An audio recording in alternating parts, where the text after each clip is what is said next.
samahan niyo muna kaming gumala for today's video kasi nga lagi niyang sinasabi sa akin na kapag off daw niya, palagi daw kami nagsushoot na lang, puro daw trabaho. Kaya for today naman, maglalakad-lakad lang tayo dito sa Souk Al Madinah at wala lang. Gusto ko lang na makaramdam ng konting kaluwagan sa buhay.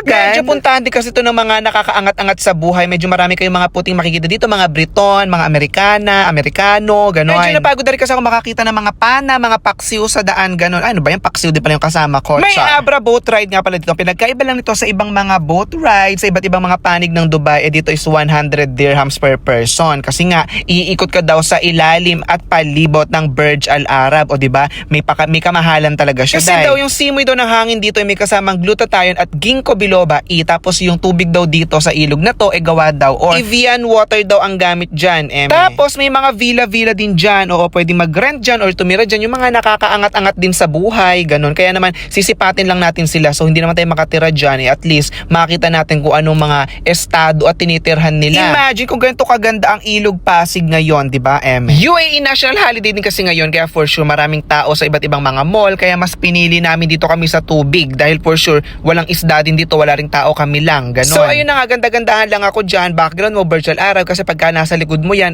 mayaman ka tignan. Oh siya, takip silim na, babalik na ako sa bahay, magpapait pa ako ng langis kasi mamaya mahati ako, isa kumana ng gal. Char, see you in my next vlog.